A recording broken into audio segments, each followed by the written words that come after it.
Oke, anakku, kita sudah berdua bernyanyi. Bapak mau absen dulu. Priscilia Ginti, Rahel, Reja. Nah, diri apa ya? Kenapa sakit? Sakit. Oke, semua semangat belajar? Semangat. Jadi juga di kanan semangat dulu.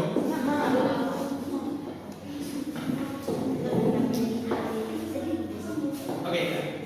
Anak-anakku, hari ini kita belajar tentang 1, 2, 3 ya. Peran Roh Kudus dalam kehidupan orang beriman. Peran Roh Kudus dalam kehidupan orang beriman. Bapak mau tanya, siapa di sini tahu arti Roh Kudus?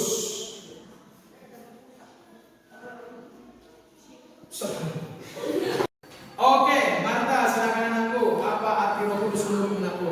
Kuat suaranya. Iya, Roh Kudus adalah Roh Allah Kristus yang berdiam diri di hati orang percaya. Oke, ketiga. Anak-anakku perhatikan, istilah Roh Kudus itu berasal dari bahasa Ibrani, ruah, dan bahasa Yunani disebut dengan pneuma. Artinya apa kecil? 1, 2, 3 ya. Yang mengacu pada Allah sebagai Allah yang senantiasa hadir dan berkarya untuk menyelesaikan rencana penyelamatan dan membangunnya atas seluruh manusia berdosa supaya kita diselamatkan. Ya, Yohanes 3 ayat 16, karena begitu besar kasih Allah kan ini sehingga Ia mengorbankan anaknya yang supaya setiap orang percaya tidak melainkan beroleh hidup. Tadi Bapak sudah bertanya sama si Marta, apa arti Roh Kudus? Itu pertanyaan pemantik yang langsung dia jawab. Bapak mau buat asesmen, diagnosis awal atau asesmen awal supaya Bapak tahu kalian ngerti nggak tentang Roh Kudus. Nah, bagi belakang. Dijawab, tulis namanya.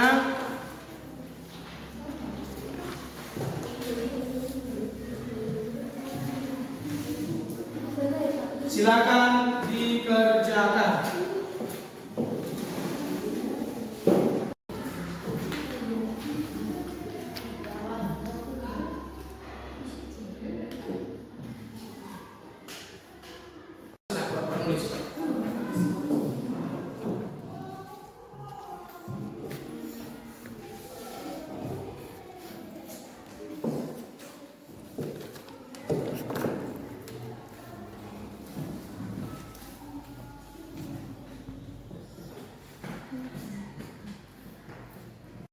Oke, anak-anak sekalian, yang sudah menjawab, sebelumnya kita belajar apa tujuannya kita belajar tentang peran Roh Kudus. Ada 5 tujuannya. Yang pertama, anak-anak siswa-siswa memahami pribadi Roh Kudus dengan benar.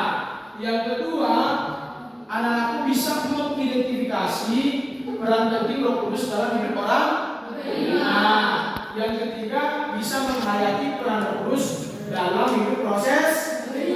Nomor 4 apa?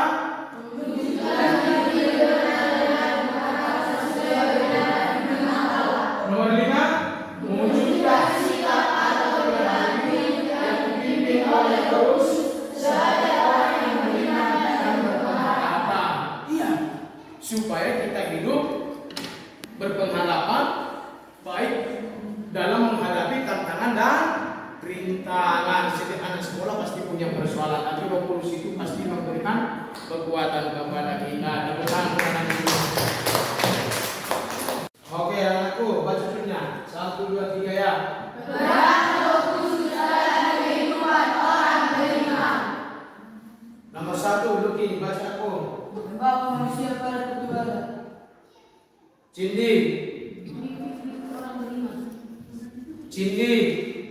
Menguatkan orang percaya. Semuanya 1, 2, 3 ya. Yang di bawah, Roh Kudus menyertai orang percaya. Orang-orang yang dipenuhi Roh Kudus pasti menunjukkan ciri-ciri yang hidup dipenuhi buah-buah. Apa salah satunya? Kasih, sukacita, dan sejahtera. Oke, stop. Apa terakhir aku? Nomor 9. Apa nak? Jawab apa nomor terakhir? Iya, penguasaan diri. Nomor 1 tadi apa nak? Iya, kasih. Ya, mantap. Ya. Oke anakku, kita tadi sudah belajar, Bapak sudah uraikan 4 peran Roh Kudus bagi orang percaya, orang beriman. Hari ini Bapak akan membawa kalian dalam tugas kelompok. Silakan bertugas tempat. Oke, terima kasih. Ini kelompok berapa nak? Kelompok 1 ini 2 ini 4 ini kelompok. Ya, bagi sama pergi. Iya.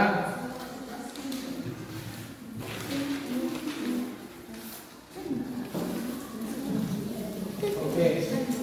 Anak-anak sekalian, sudah selesai menjawab soal-soal di kelompoknya aku? Oke, sekarang giliran di kelompok 2 kembali ke depan untuk presentasi. Silakan di sini.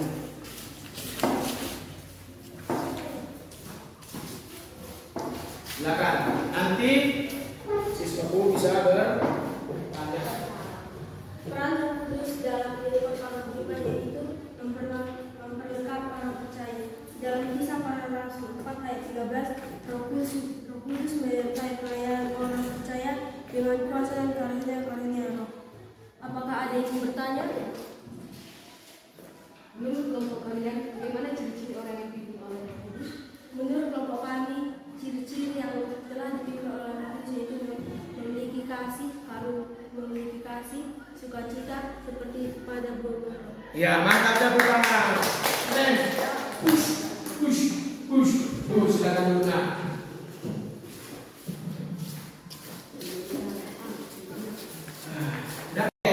Hasil diskusi kelompok. Push. Silakan dulu nak.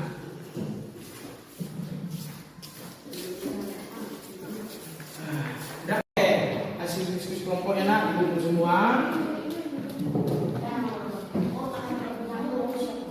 Thank you. Mana ku? Thank you, mantap. Thank you.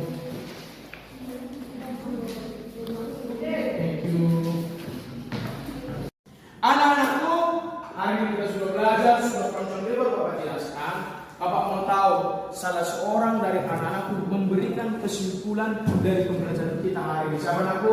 Oh ya, Prisil, silakan Prisil. Setelah kita belajar peran Roh Kudus dalam kehidupan orang beriman ada 4, yaitu 1. Membawa manusia pada pertobatan, 2. Memimpin hidup orang beriman, Ya. 3. Memperkuat orang percaya, Ya. dan yang keempat memperlengkapi orang percaya. Iya, mantap. Kasih dulu.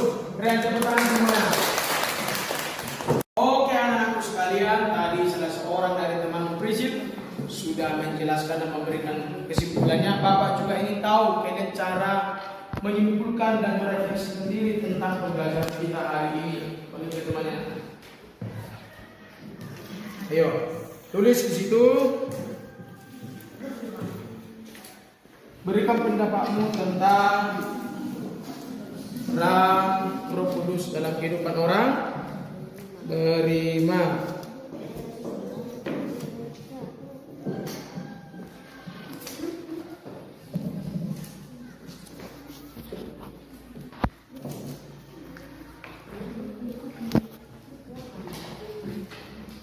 Oke anak-anakku, sudah waktu kita menunjukkan untuk hampir menyudahi pembelajaran. Silakan anda kecil tempatkan ke seluruhnya Bapak bawa.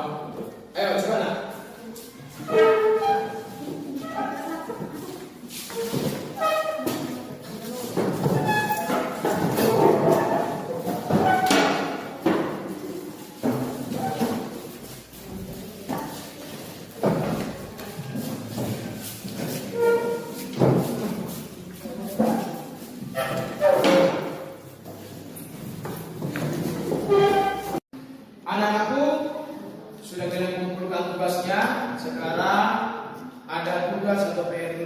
nomor 1.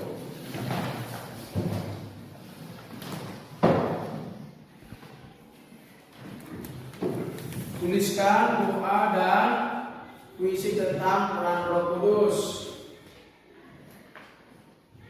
Nomor 2, carilah artikel yang menceritakan tentang ciri-ciri dipimpin Roh Kudus.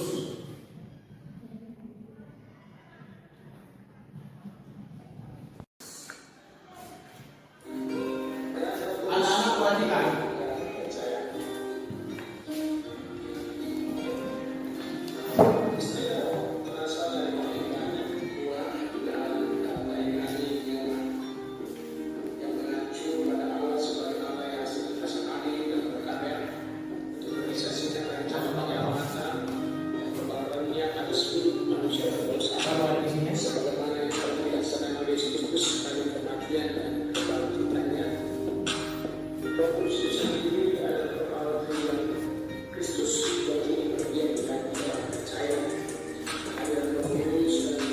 Oke anakku, bahwa Roh Kudus itu untuk menguatkan orang percaya, membawa orang pada pertobatan, dan setiap orang perlu menginsafi setiap dosanya. Ini terakhir perjumpaan kita, jangan lupa tadi kencang PR-nya. Sekarang kita berdoa dan bernyanyi. Silakan aku. Oh ya, silakan tetap. Bukan menari,